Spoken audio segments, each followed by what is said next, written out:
Introdução. Existe uma teoria que diz que se um dia alguém descobrir exatamente para que serve o universo e por que ele está aqui, ele desaparecerá instantaneamente e será substituído por algo ainda mais estranho e inexplicável. Existe uma segunda teoria que diz que isso já aconteceu. Capítulo 1. Resumo dos últimos capítulos. No início, o universo foi criado. Isso irritou profundamente muitas pessoas e, no geral, foi encarado como uma péssima ideia. Muitas raças acreditam que o universo foi criado por alguma espécie de Deus, embora os Jatravártides, habitantes de Viltivudal VI, acreditem que, na verdade, o universo inteiro tenha escorrido do nariz de um ser chamado Megaresfriadon Verde. Os Jatravártides, que vivem constantemente com medo de uma era que chamam de a chegada do Grande Lenço Branco, são pequenas criaturas azuis que têm mais de 50 braços, sendo assim absolutamente únicos por terem sido a única raça em toda a história a inventar o desodorante em spray antes da roda. Contudo, a teoria do Mega Resfriadon Verde é pouco aceita fora de Viltivudal VI, e sendo o universo um lugar tão extraordinariamente estranho, outras explicações vêm sendo procuradas. Há, por exemplo, uma raça de seres pandimensionais hiperinteligentes que uma vez construiu um supercomputador gigantesco chamado Pensador Profundo, para calcular de uma vez por todas a resposta à questão fundamental da vida, do universo e de tudo mais. O Pensador Profundo computou e calculou durante 7 milhões e meio de anos e no final anunciou que a resposta, de fato, era 42. Assim, outro computador ainda maior teve que ser construído para descobrir qual era exatamente a pergunta. Esse computador, que foi chamado de Terra, era tão grande que frequentemente era confundido com um planeta, especialmente pelos estranhos seres simiescos que perambulavam por sua superfície, completamente alheios ao fato de que eram apenas parte de um gigantesco programa de computador. Isso é muito estranho, na verdade, pois, sem o conhecimento deste fato, bastante simples e um tanto óbvio, nada do que acontecia na Terra tinha o menor sentido. Infelizmente, porém, pouco antes do momento crítico do término do programa e a apresentação do resultado, a Terra foi inesperadamente demolida pelos Vogons, para que fosse construída uma via expressa interestelar, ou pelo menos foi o que eles alegaram. Sendo assim, qualquer esperança de descobrir um sentido para a vida se perdeu para todo o sempre. Ou quase. 2 dessas estranhas criaturas simiescas sobreviveram. Arthur Dent escapou no último minuto porque um velho amigo seu, Ford Prefect, subitamente declarou vir de um pequeno planeta próximo a Betelgeuse, e não de Guildford, como até então havia alegado. Não apenas isso, mas ele também sabia pegar carona em discos voadores. Tricia Macmillan, ou Trillian, tinha dado fora do planeta 6 meses antes com Zaphod Beeblebrox, que nessa época ainda era presidente da galáxia. 2 sobreviventes. É só o que resta da maior experiência já realizada para descobrir a questão fundamental e a resposta final sobre a vida, o universo e tudo mais. Em meio à profunda escuridão do espaço, a nave espacial onde se encontram Zaphod, Ford, Trillian e Arthur se move calmamente. A menos de 500 mil de quilômetros dali, uma nave Vogon se deslocava inexoravelmente em sua direção.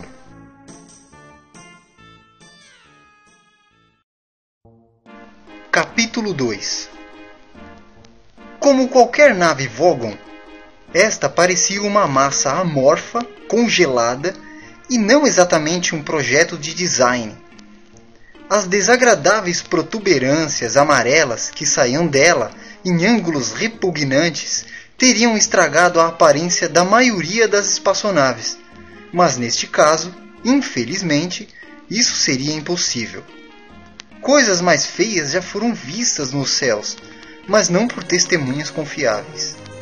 Na verdade, a única forma de ver algo bem mais feio do que uma nave Vogon seria entrar na nave e olhar para um Vogon.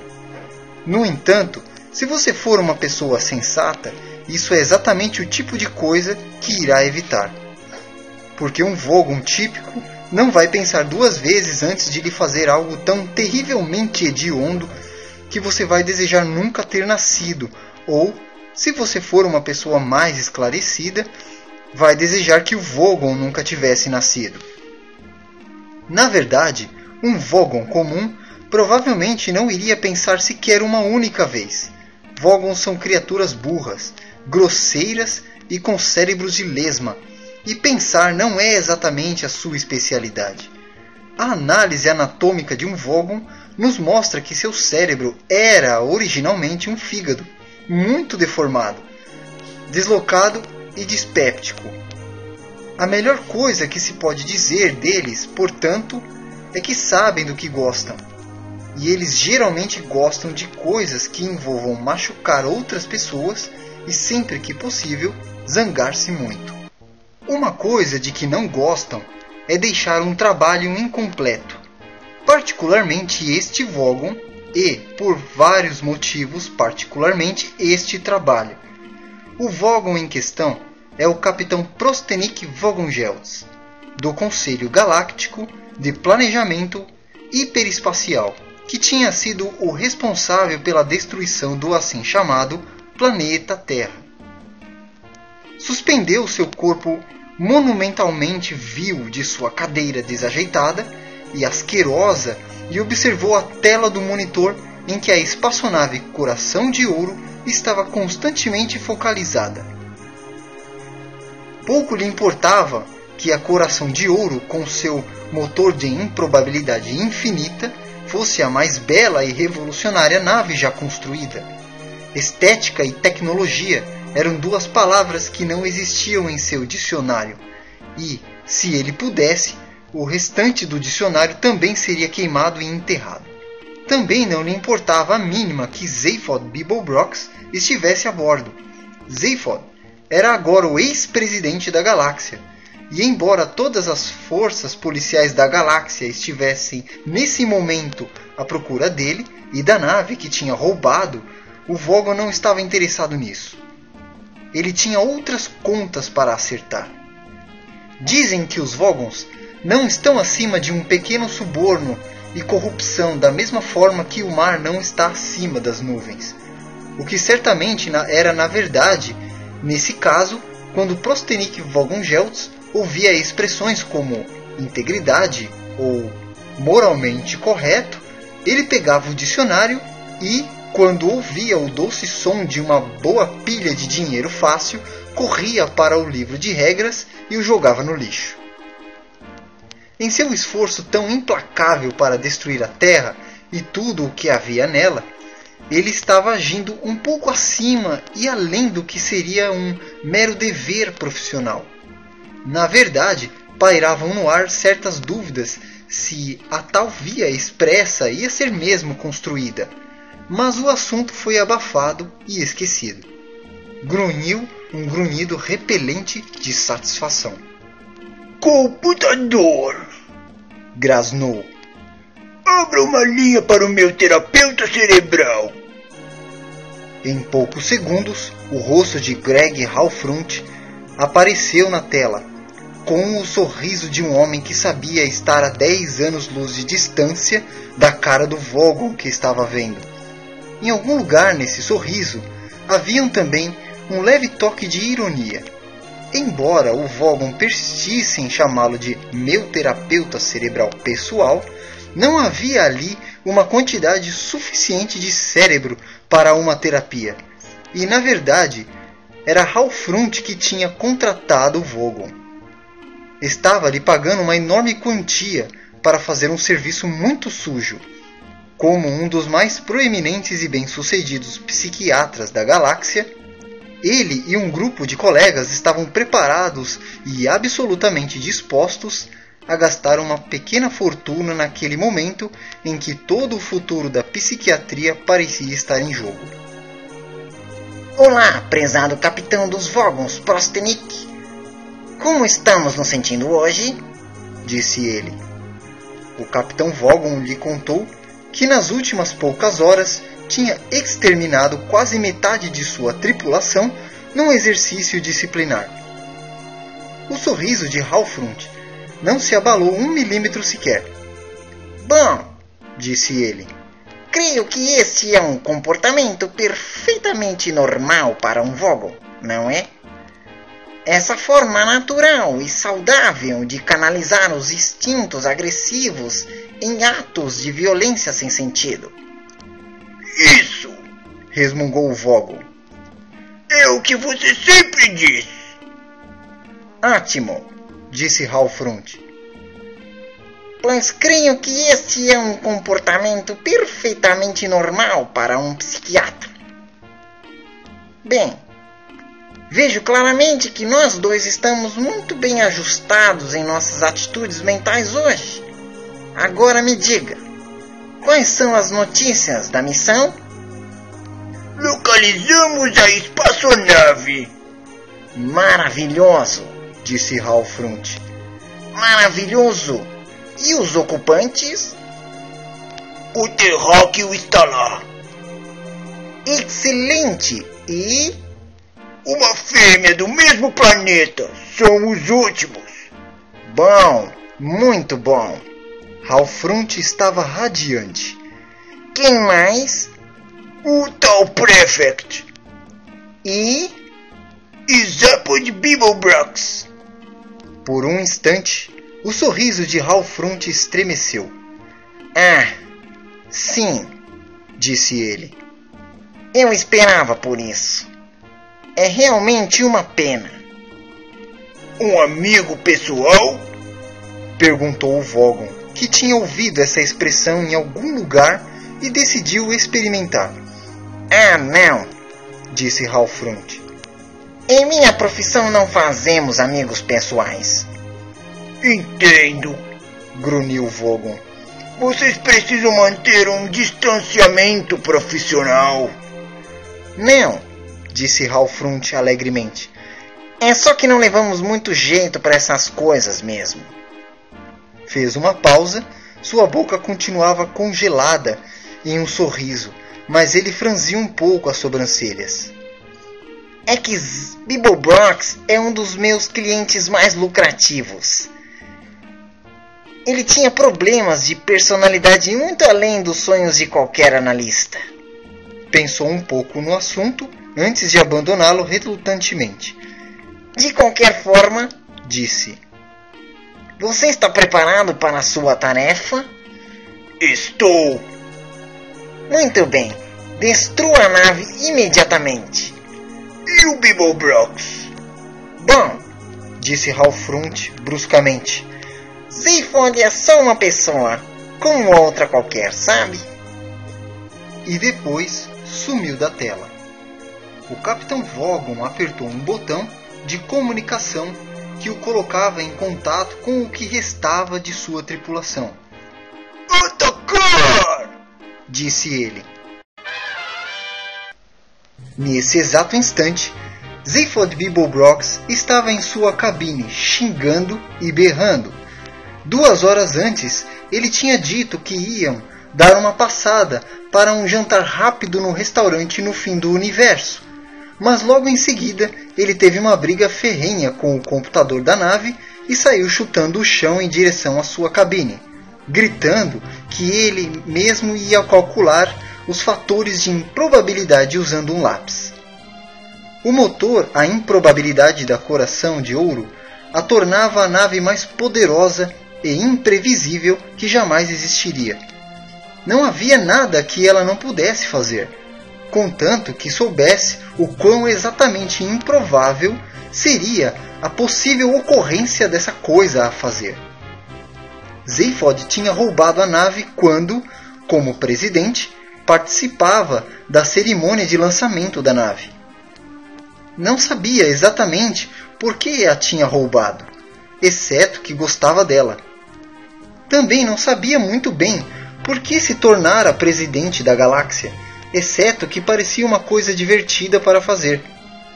Na verdade, ele sabia que havia motivos mais fortes do que esse, mas estavam todos enterrados em uma seção obscura e inacessível de seus 2 cérebros. Ele gostaria que a seção de cultura e inacessível de seus 2 cérebros fosse embora, porque de quando em quando ela aparecia e jogava uns pensamentos estranhos nas sessões descontraídas e divertidas de sua mente, tentando desviá-lo daquilo que ele considerava o objetivo principal de sua vida: divertir-se enormemente. Neste momento, ele não estava se divertindo enormemente. Sua paciência e seus lápis haviam acabado e ele continuava com muita fome. "Zork!" gritou. Naquele mesmo instante, Ford Prefect estava suspenso no ar. Não que houvesse algum problema com o campo gravitacional artificial da nave, mas é que ele estava saltando pela escada que descia as cabines individuais da nave. Era uma altura considerável para um só pulo considerável, e ele aterrissou de forma meio atrapalhada. Tropeçou, recuperou o equilíbrio, correu pelo corredor chutando alguns mini-robôs de manutenção no caminho, se atrapalhou com a curva e finalmente atirou-se dentro da cabine de Zaphod. Explicou o que tinha em mente. "Vogons!" disse ele. Um pouco antes disso tudo, Arthur Dent tinha saído de sua cabine em busca de uma xícara de chá. Isso não era exatamente algo que ele fizesse com otimismo, porque sabia que a única fonte de bebidas quentes em toda a nave era uma máquina ignóbil produzida pela companhia cibernética de Sirius. Chamava-se Sintetizadora Nutrimática de Bebidas. E ele já a tinha conhecido de experiências anteriores. A propaganda dizia que ela era capaz de produzir a mais ampla variedade de bebidas, adaptadas individualmente ao paladar e ao metabolismo de qualquer um que se aventurasse a usá-la. Na prática, porém, ela invariavelmente produzia uma xícara de plástico cheia de um líquido que era quase, mas não exatamente, completamente diferente do chá. Tentou chegar a um acordo com a tal máquina. "Chá!" disse ele. "Compartilhe e aproveite", respondeu a máquina, servindo-lhe uma xícara daquele líquido insosso. Ele jogou fora a xícara. "Compartilhe e aproveite", repetiu a máquina, fornecendo a ele mais uma xícara de líquido insosso. "Compartilhe e aproveite" era o lema da bem-sucedida divisão de reclamações da Companhia Cibernética de Sirius, que ocupa atualmente as massas continentais de 3 planetas de tamanho médio, sendo a única divisão da companhia que apresentou lucros consistentes nos últimos anos. Este lema está escrito, ou melhor, estava, em letras luminosas de 2 km de altura, perto do espaçoporto do Departamento de Reclamações de Eadrax. Infelizmente, as letras pesavam tanto que pouco depois de serem colocadas no lugar, o chão cedeu sobre elas, fazendo com que as letras afundassem até a metade, atravessando os escritórios de vários jovens executivos do Departamento de Reclamações, agora falecidos. A metade que sobrou das letras agora dá a impressão de dizer, no idioma local, "não encha o saco", e não está mais iluminada, a não ser durante comemorações especiais. Arthur jogou fora a 6ª xícara do líquido. "Escuta aqui, máquina", disse ele. "Você diz que pode sintetizar qualquer bebida existente no universo. Então, por que fica me dando sempre essa coisa intragável?" "Informações de nutrição e paladar prazeroso", balbuciou a máquina. "Compartilhe e aproveite." "O gosto é nojento." Se você gostou da experiência proporcionada por esta bebida, prosseguiu a máquina, por que não compartilhar esse prazer com seus amigos? Por quê? Disse Arthur, sarcástico. Eu quero que eles continuem sendo meus amigos. Você pode prestar atenção no que eu estou tentando te dizer? Essa bebida, disse a máquina com uma voz doce, foi individualmente preparada para satisfazer suas necessidades pessoais de nutrição e prazer. Ah, disse Arthur. Quer dizer que sou um masoquista fazendo dieta? Compartilhe e aproveite. Ah, cala a boca! Mais alguma coisa? Arthur então desistiu. Não, deixa, respondeu. Então ele resolveu que não iria desistir tão fácil. Na verdade, sim, há mais uma coisa, disse ele. Olha, é muito simples, muito mesmo. Tudo o que eu quero é uma xícara de chá. Você vai fazer isso para mim? Fique quieta e escute. Ele se sentou, falou a nutrimática sobre a Índia, falou sobre a China, falou sobre o Ceilão, falou de folhas estendidas secando ao sol, falou de bules de prata, falou sobre tomar chá nos jardins nas tardes de domingo, falou de como se coloca o leite antes do chá para não talhar, chegou até mesmo a falar brevemente sobre a história da Companhia das Índias Orientais. Então é isso? Disse a nutrimática quando ele terminou de falar. É, disse Arthur, é isso que eu quero. Você quer o sabor de folhas secas fervidas em água? É isso, com leite. Retirados de uma vaca? Sim, é uma forma de ver a coisa, eu acho. Vão precisar de uma ajuda com isso, disse a máquina suscitantemente. Toda aquela animação tinha desaparecido de seu tom de voz, e agora a coisa ficou séria. Se eu puder ajudar em mais alguma coisa, disse Arthur. Você já fez o bastante, informou-lhe a nutrimática. Ela pediu ajuda ao computador da nave. Oi, gente! Disse o computador da nave. A nutrimática explicou ao computador da espaçonave a respeito do chá. O computador hesitou e então conectou seus circuitos lógicos aos da nutrimática e juntos penetraram num silêncio profundo. Arthur ficou observando e esperou por algum tempo, mas não aconteceu mais nada. Deu uma pancadinha na máquina e nada aconteceu. Acabou desistindo e subiu para a ponte de comando. Nas imensidões vazias do espaço, a nave Coração de Ouro estava imóvel. Ao seu redor ardiam os bilhões de pequenos pontos luminosos da galáxia, e em sua direção arrastava-se a horrenda massa amarela da nave Vogon. Capítulo 3. Alguém tem uma chaleira? Perguntou Arthur quando entrou na ponte de comando, e imediatamente começou a pensar por que Trillian estava gritando para que o computador falasse com ela. Ford estava batendo nele enquanto Zaphod o chutava. E também porque havia uma protuberância amarela asquerosa no visor. Largou a xícara vazia que estava esfregando e foi falar com eles. Câmbio, disse ele. Neste momento, Zaphod atirou-se sobre a superfície polida de mármore que continha os instrumentos que controlavam o motor convencional a fótons. Eles materializaram-se em suas mãos e ele passou o sistema para o controle manual. Empurrou, puxou, apertou e xingou. O motor a fótons deu um tranco e morreu de novo. Há algum problema? Disse Arthur. Hey, ouviram essa? Resmungou Zaphod ao mesmo tempo que corria para os controles manuais do motor de improbabilidade infinita. Temos um macaco falante! O motor de improbabilidade zuniu 2 vezes e também morreu. Um momento histórico, cara! Disse Zaphod, chutando o motor da improbabilidade. Um macaco que fala! Se você está chateado com alguma coisa, disse Arthur. Vagons, disse Ford. Estamos sendo atacados! Arthur estremeceu. E o que a gente está esperando? Vamos dar fora daqui. Não dá. O computador travou. Travou?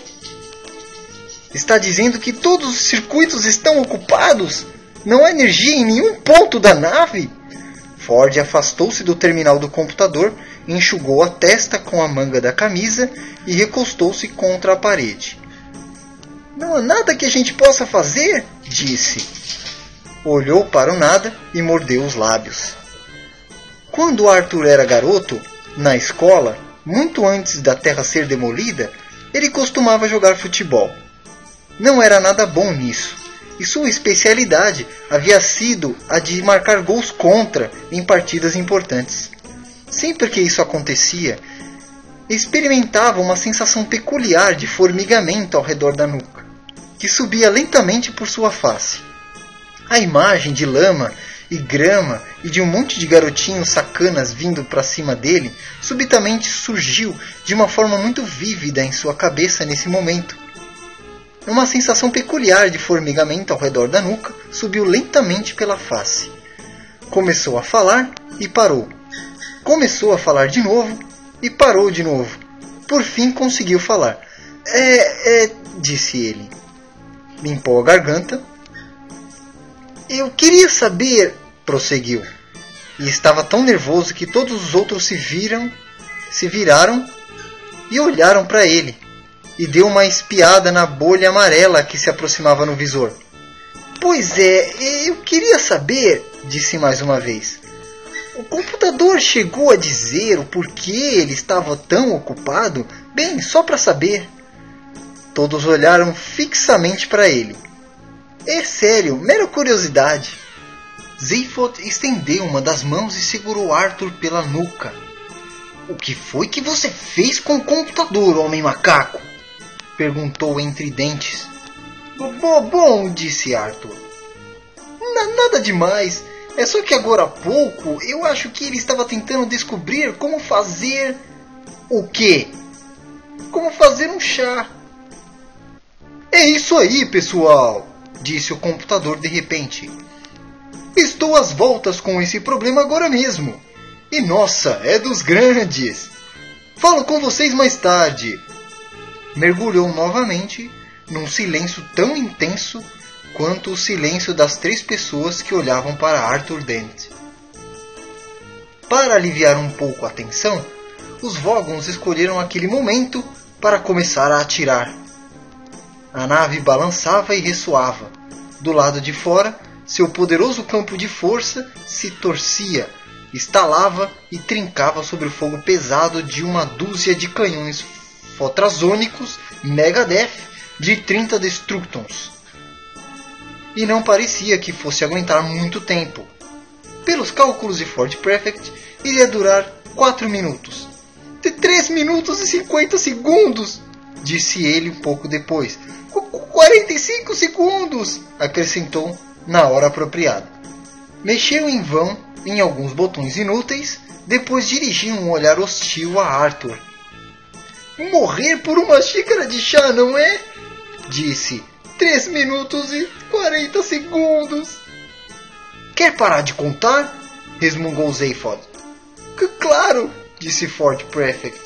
Dentro de 3 minutos e 30 segundos. A bordo da nave Vogon, Prostenik Vogongels estava confuso. Ele tinha esperado uma caçada, uma luta excitante entre raios de tração. Tinha esperado usar o assegurador subcíclico de normalidade, especialmente instalado para combater o motor de improbabilidade infinita da nave Coração de Ouro. Mas o assegurador subcíclico de normalidade permanecia inativo, enquanto a nave Coração de Ouro ficava ali parada, apanhando. Uma dúzia de canhões fotrazônicos Megadeth de 30 Destructons mantinha o fogo cerrado contra o Coração de Ouro, e mesmo assim ela ficava ali parada, apanhando. Testou cada um dos sensores em seu painel para ver se não havia algum truque sutil na jogada, mas parecia não haver truque algum. Ele não sabia do chá, é claro. também não sabia como os ocupantes da nave Coração de Ouro estavam passando os últimos 3 minutos e 30 segundos de vida que lhe restavam. Exatamente como Zaphod Beeblebrox chegou à ideia de fazer uma sessão espírita a essa altura é algo que ele nunca entendeu muito claramente. Obviamente essa questão de morte estava no ar, mas no geral estavam tentando evitá-la e não falar repetidamente sobre o assunto. É provável que o horror de Zaphod sentia ante a ideia de juntar-se a seus parentes falecidos tenha feito com que ele concluísse que eles provavelmente sentiam o mesmo a seu respeito. E, mais do que isso, fariam qualquer coisa que ajudasse a adiar essa reunião. Por outro lado, talvez, fosse outra daquelas estranhas ideias que ele ocasionalmente tinha, vindas daquela área obscura de sua mente que ele trancafiava. Inexplicavelmente, antes de tornar-se presidente da galáxia. Você quer falar com seu bisavô? Perguntou Ford, espantado. Quero! Tem que ser agora? A nave continuava balançando e ressoando. A temperatura estava subindo, as luzes diminuíam, toda a energia que o computador não estava usando para pensar sobre como fazer chá era direcionada para o campo de força que se desfazia rapidamente. Tem! Insistiu Zaphod. Escuta, Ford. Penso que ele talvez possa nos ajudar. Tem certeza que você quer dizer penso? Escolha as palavras com cuidado. Sugira outra coisa que a gente possa fazer. Bom. Ok, todo mundo em volta do painel central. Já, venham. Trillian, Homem-Macaco, mexam-se. Agruparam-se em torno do painel de controle central. Confusos, sentaram-se e, sentindo-se excepcionalmente idiotas, deram-se as mãos. Com sua terceira mão, Zaphod apagou as luzes. A escuridão tomou conta da nave. Lá fora, o rugido ensurdecedor dos canhões Megadeth continuavam a martelar o campo de força. Concentre-se! Sussurrou Zaphod. No nome dele! Qual é? Perguntou Arthur. Zaphod Beeblebrox IV. O quê? Zaphod Beeblebrox IV. Concentre-se. Quarto? Escuta. Eu sou o Zaphod Beeblebrox. Meu pai era Zaphod Beeblebrox II. Meu avô, Zaphod Beeblebrox III. O quê? Houve um acidente envolvendo um anticoncepcional e uma máquina do tempo. Agora concentrem-se. 3 minutos, disse Ford Prefect. Por quê? Disse Arthur Dent. Estamos fazendo isso. Cale a boca! Ordenou Zaphod. Trillian não dizia nada. O que havia para dizer? A única luz na ponte de comando vinha de 2 triângulos vermelhos num canto distante onde Marvin, o androide paranoide, estava sentado, curvado, ignorando todos e ignorado por todos, em seu mundo particular e um tanto desagradável.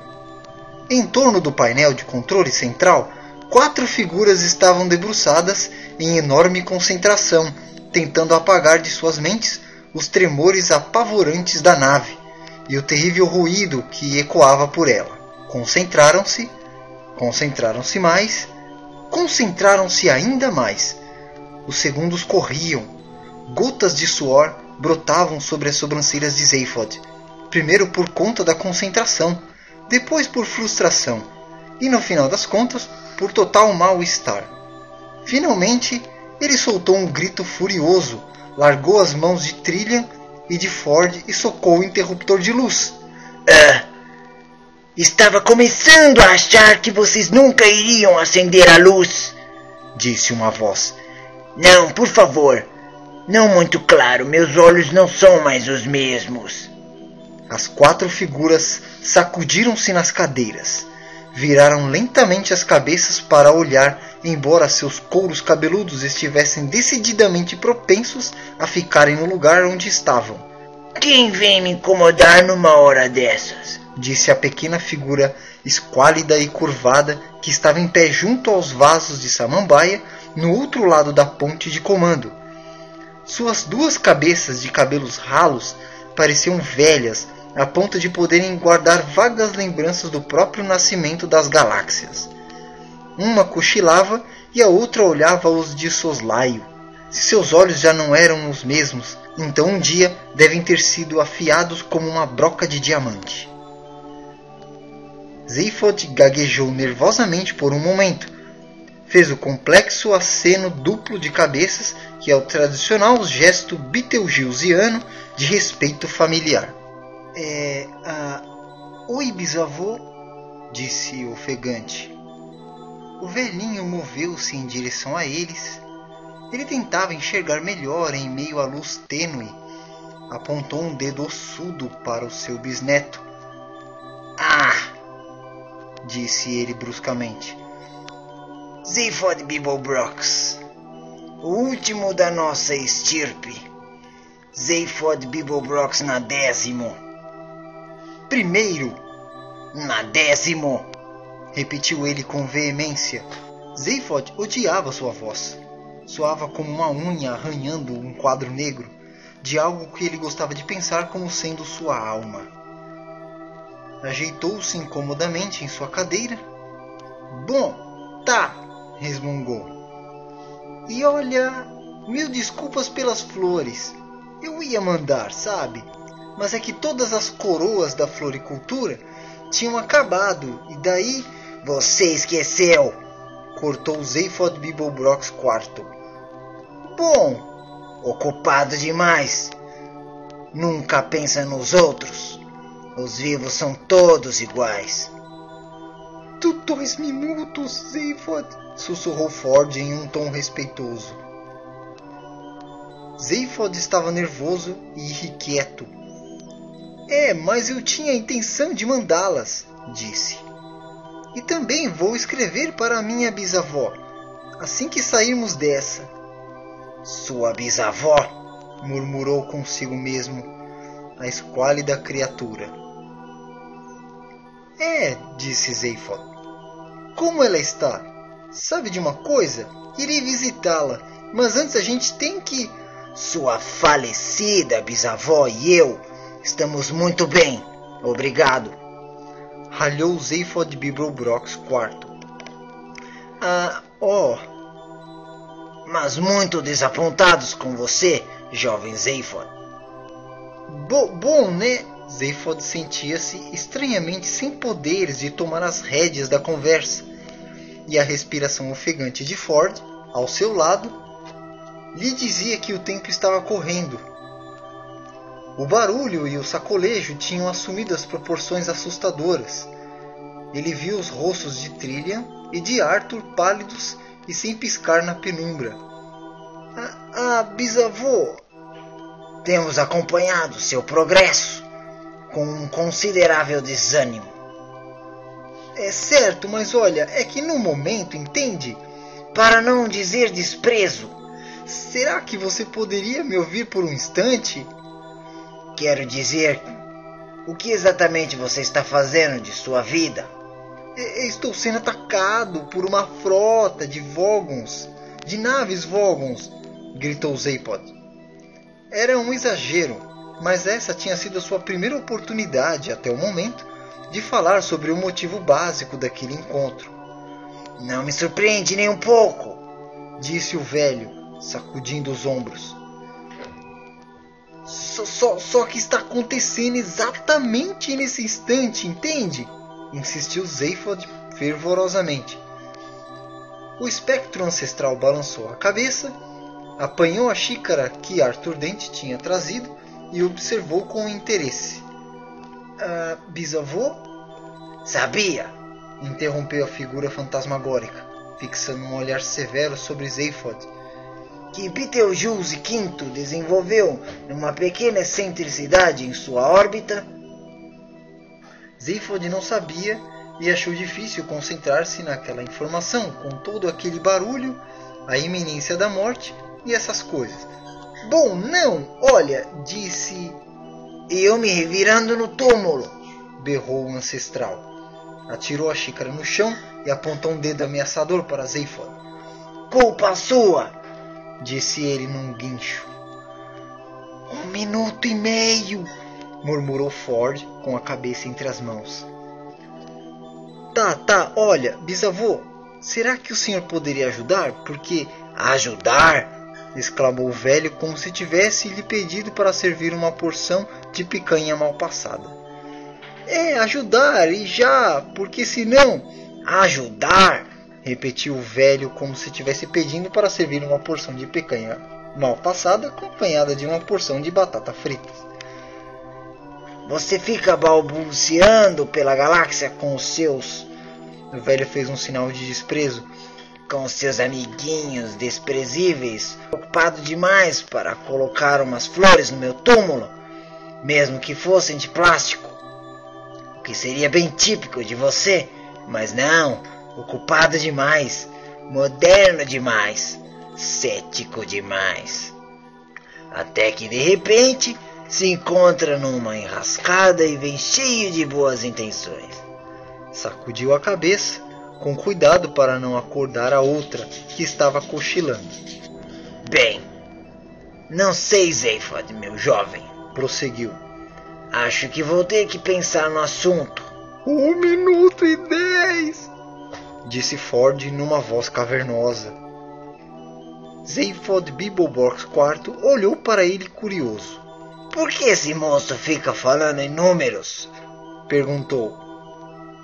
Esses números, disse Zaphod suscitantemente, são o tempo que ainda nos resta de vida.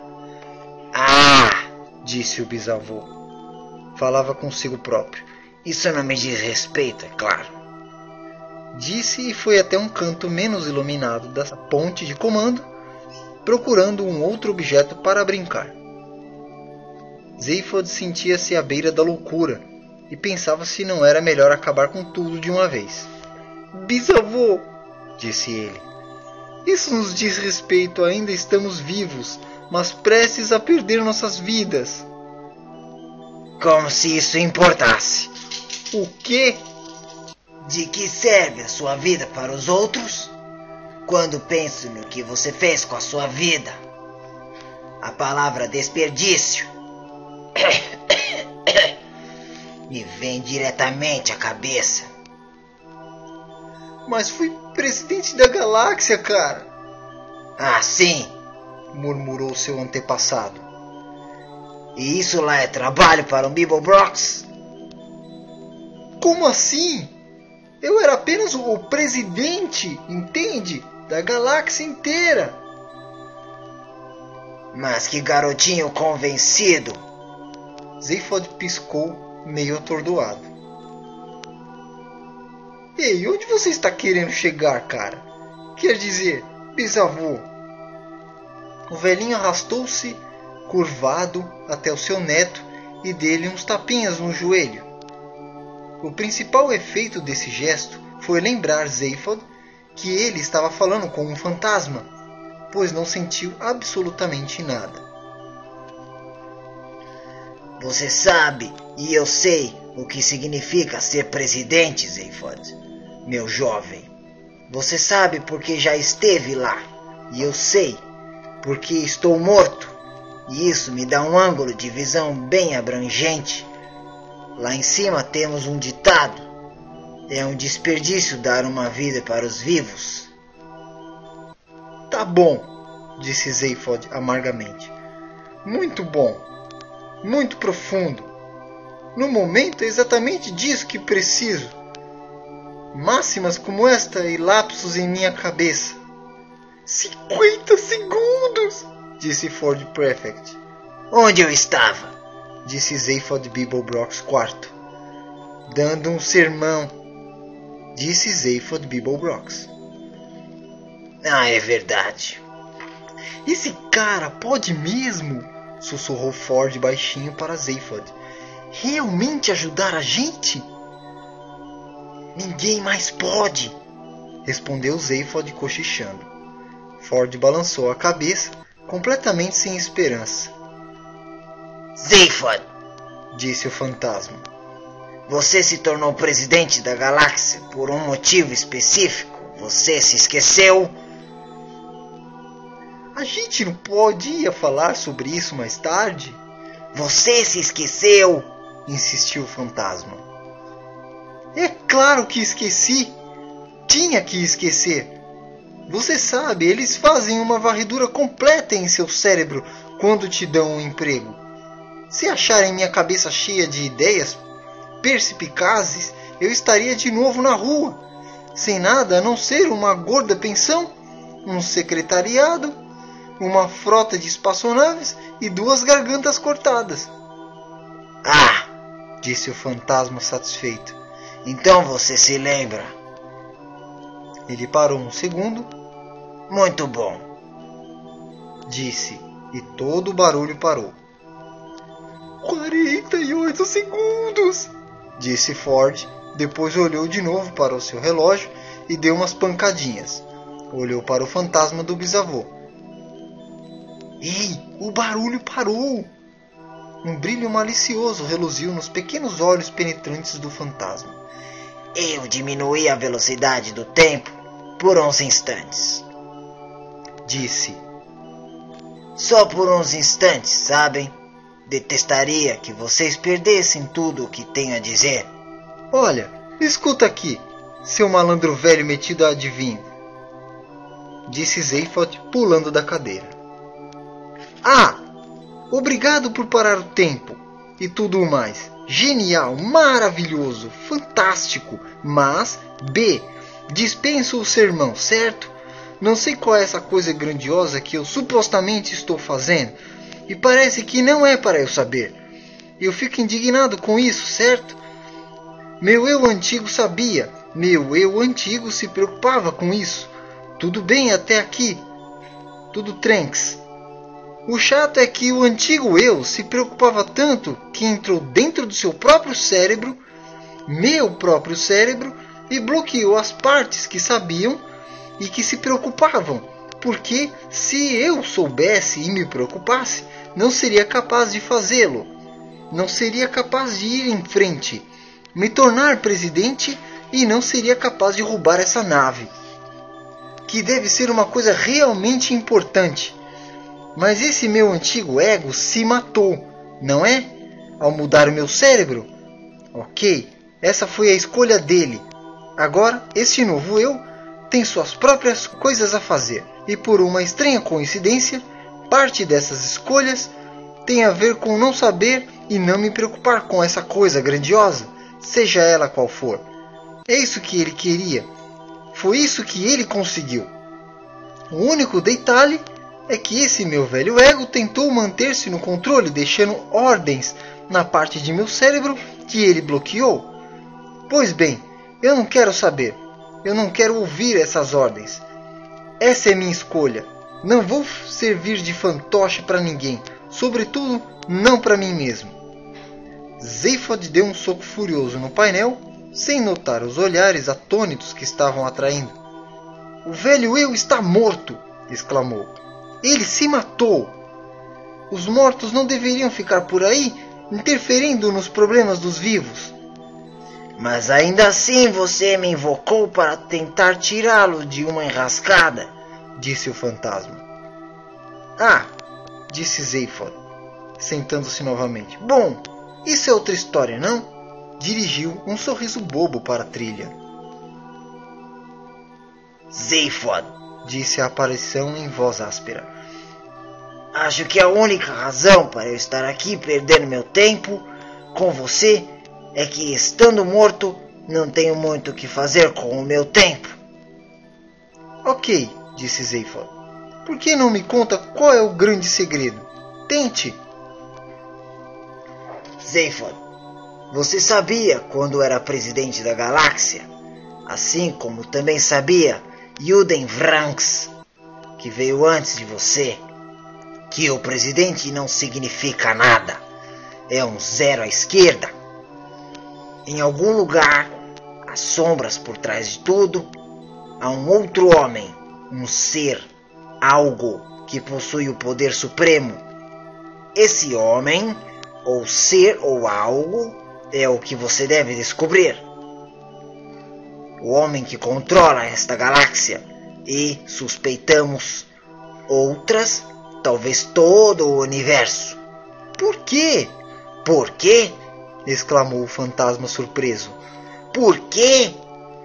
Olhe à sua volta, jovem. Você acha que o universo está em boas mãos? Ok. O velho fantasma lançou-lhe um olhar ameaçador. Não vou discutir com você. Você vai pegar esta nave movida por improbabilidade infinita, e vai levá-la até onde ela é necessária. Você irá fazer isso. Não pense que pode escapar de seu propósito. O campo de improbabilidade controla você. Você está sob seu domínio. O que é isso? Ele estava de pé, perto de um dos terminais de Ed, o computador de bordo. Zaphod disse isso a ele. O que ele está fazendo? Ele está tentando, disse Zaphod com um maravilhoso autocontrole, fazer chá. Ótimo, disse o bisavô. Isso é algo que eu aprovo. Agora, Zaphod. Ele virou-se, apontando um dedo para ele. Não sei se você é realmente capaz de fazer seu trabalho. Acho apenas que não será capaz de evitá-lo. Porém, já estou morto há muito tempo. Estou cansado demais para me preocupar tanto quanto antes. O principal motivo de eu ter ajudado vocês é que eu não podia suportar a ideia de ter você e seus amiguinhos moderninhos largados pelos cantos lá em cima. Estamos entendidos? Sim, perfeitamente. Super obrigado. Ai, Zaphod. O que é? Se em algum momento futuro você achar que precisa de ajuda novamente, se tiver um problema difícil, se precisar de socorro em um momento difícil... Sim? Por favor, não hesite em se foder. Em menos de um segundo, um raio de luz saiu das mãos do velho fantasma em direção ao computador. O fantasma desapareceu, a ponte de comando se encheu de uma nuvem de fumaça e a nave Coração de Ouro saltou através de dimensões desconhecidas do tempo e do espaço.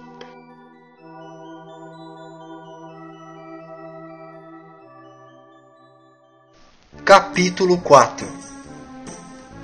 A 10 anos-luz dali, o sorriso de Gag Halfrund abriu-se mais e mais, enquanto olhava a imagem no seu visor, transmitida pelo subéter da ponte de comando da nave Vogon.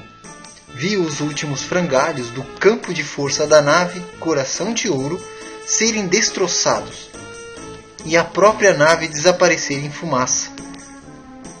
Ótimo! O fim dos últimos sobreviventes da demolição do planeta Terra que tinha encomendado. O fim definitivo dessa experiência perigosa para a profissão psiquiátrica e subversiva também para a profissão psiquiátrica, para descobrir a pergunta referente à resposta final sobre a vida, o universo e tudo mais. Ia festejar essa noite com os colegas e na manhã seguinte eles voltariam a se encontrar com seus pacientes, atarantados, infelizes e muito lucrativos, com uma segurança que o sentido da vida jamais seria revelado. Essas coisas de família são sempre embaraçosas, né? Disse Ford a Zaphod, quando a fumaça começou a sumir. Ele parou e deu uma olhada em volta. Cadê o Zaphod? Disse. Arthur e Trillian também olharam em volta, confusos. Estavam pálidos, meio atordoados, e não sabiam onde Zaphod estava. Marvin, disse Ford. Onde está Zaphod? E um pouco depois disse, onde está o Marvin? Também não havia nada no canto onde o robô ficava. A nave estava completamente silenciosa. Flutuava na profunda escuridão do espaço. De vez em quando balançava e oscilava. Todos os instrumentos estavam mortos e todos os visores desligados. Consultaram o computador e ele disse: Peço desculpas, mas estou temporariamente fechado para qualquer comunicação. Vou deixar vocês com um pouco de música suave. E desligaram a música rapidamente. vasculharam cada canto da nave, cada vez mais perplexos e assustados. Nenhum sinal de atividade, apenas um silêncio profundo. Não havia sinal algum de Zaphod ou Marvin. Um dos últimos lugares onde procuraram foi o pequeno compartimento onde ficava a máquina nutrimática. A sintetizadora nutrimática de bebidas havia depositado em seu receptáculo uma bandeja contendo 3 xícaras de porcelana com pires, uma jarra de porcelana de leite, um bule de prata contendo o melhor chá que Arthur já tinha provado, em um bilhetinho impresso com a palavra "Sirvam-se".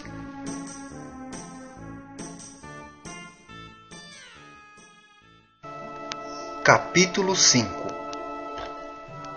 Beta da Ursa Menor é, segundo alguns, um dos lugares mais chocantes do universo conhecido.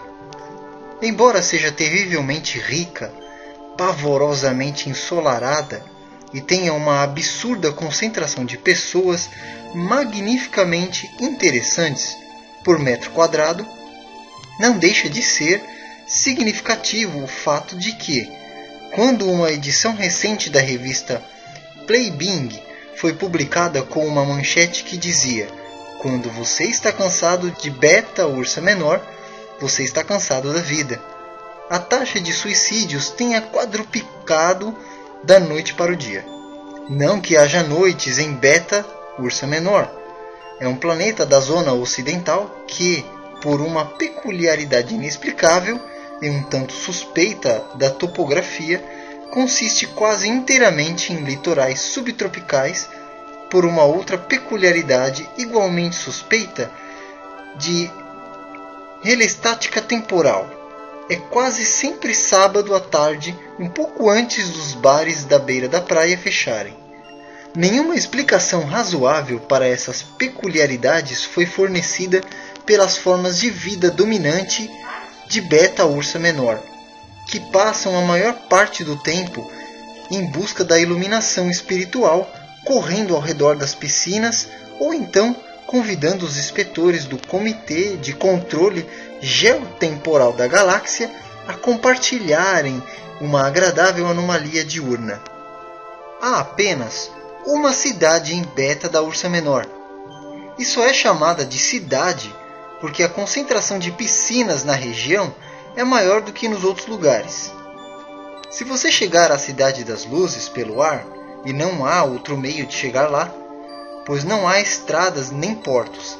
Na verdade, se você não tem algum tipo de aeronave, não querem nem ver você lá na Cidade das Luzes. Vai entender por que ela tem esse nome. É onde o sol brilha mais intensamente, refletindo-se nas piscinas, cintilando nas calçadas brancas margeadas por palmeiras, reluzindo nos pontinhos bronzeados e saudáveis que se movem para lá e para cá, resplandecendo nos sítios de veraneio, nos bares de praia e tudo mais. Em particular, o sol reluz num prédio, num alto e belo edifício que consiste em 2 torres brancas de 30 andares, conectadas por uma ponte na metade de sua altura. O edifício é a sede de um livro e foi construído ali graças à pequena fortuna proveniente de um extraordinário processo judicial de copyright aberto pelos editores do livro contra uma companhia de cereais para o café da manhã. O livro é um guia, um livro de viagem. É um dos livros mais notáveis e certamente dos mais bem-sucedidos livros já publicados pelas grandes editoras de Ursa Menor. Mais popular que A Vida Começa aos 550, mais vendido que A Teoria do Big Bang. Uma visão pessoal de T. Excêntrica Galumpides, a prostituta de 3 seios de Eroticon 6. E mais controvertido do que o último best-seller de Olon Colupid, tudo o que você nunca quis saber sobre sexo, mas foi forçado a descobrir. É bom lembrar ainda que em muitas das civilizações mais tranquilonas da borda oriental da galáxia, esse livro já substituiu a grande enciclopédia galáxica como repositório padrão de todo o conhecimento e sabedoria. pois apesar de conter muitas omissões e textos apócrifos, ou pelo menos terrivelmente incorretos, ele é superior à obra mais antiga e mais prosaica em dois aspectos importantes. Em primeiro lugar, é ligeiramente mais barato. Em segundo lugar, traz impressa na capa, em letras garrafais e amigáveis, a frase "Não entre em pânico".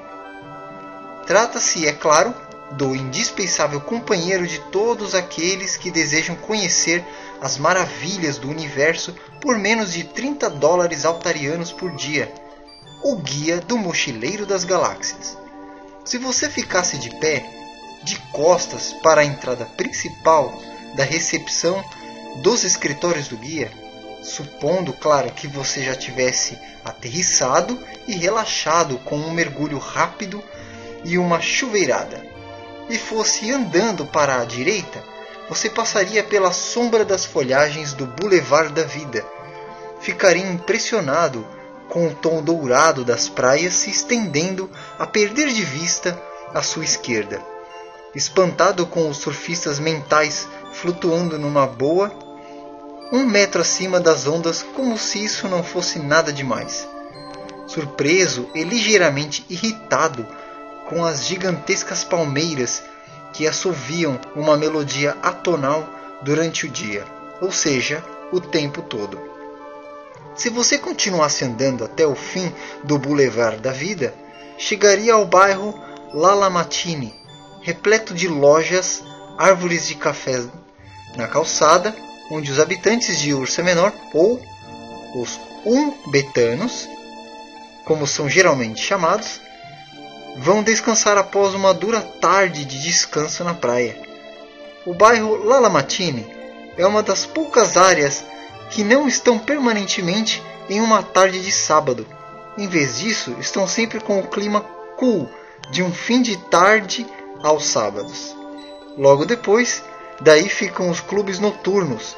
Se especificamente neste dia, ou tarde, ou fim de tarde, chame como quiser, você parasse no segundo café ao lado, à direita da calçada, você teria visto a aglomeração costumeira de umbetanos batendo papo, bebendo, todos com aparência muito descontraída, e todos olhando como quem não quer nada, todos os relógios uns dos outros para ver quem tem o relógio mais caro. Você teria visto também uma dupla de mochileiros de Algol, particularmente esmolambados, que tinham acabado de chegar num mega cargueiro arcturiano, a bordo do qual tinham passado maus bocados durante alguns dias.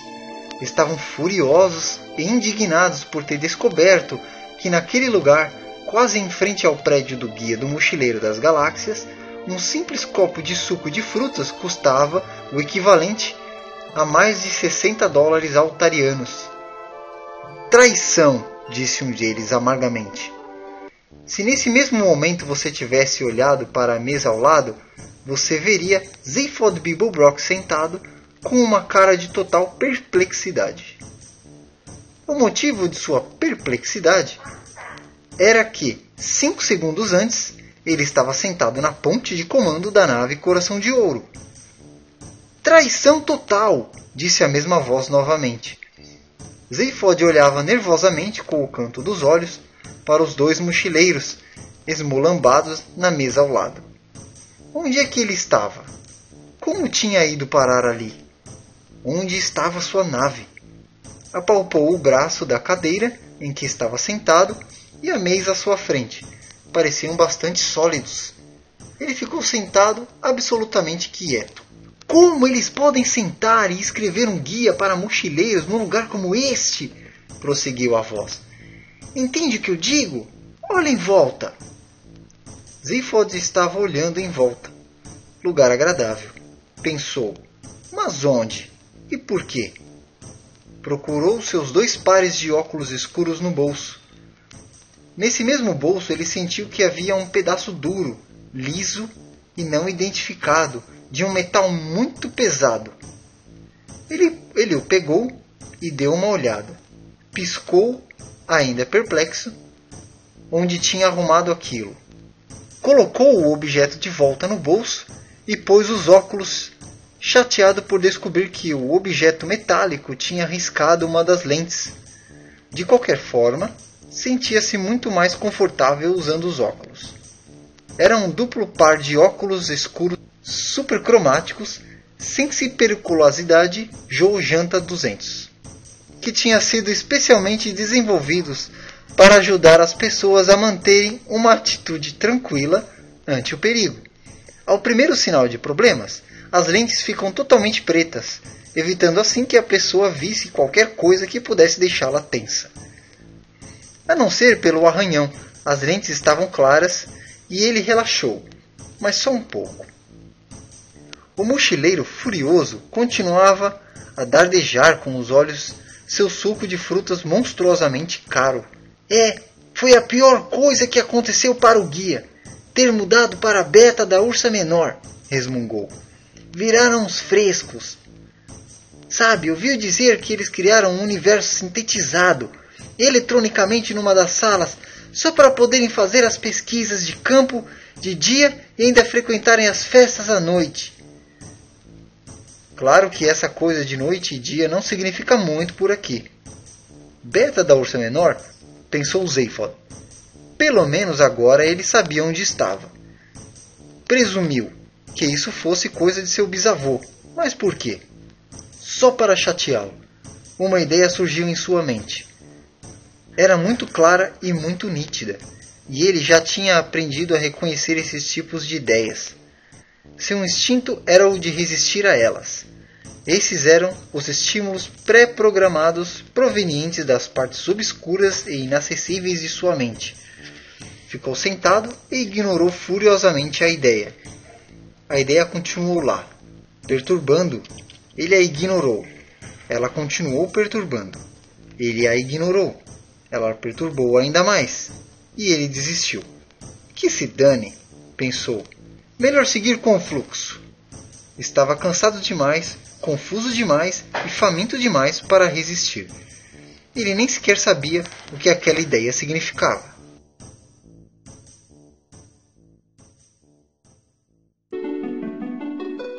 Obrigado por assistir a primeira parte da leitura do livro do Guia do Mochileiro das Galáxias, O Restaurante no Fim do Universo, na voz de Bruno Viana.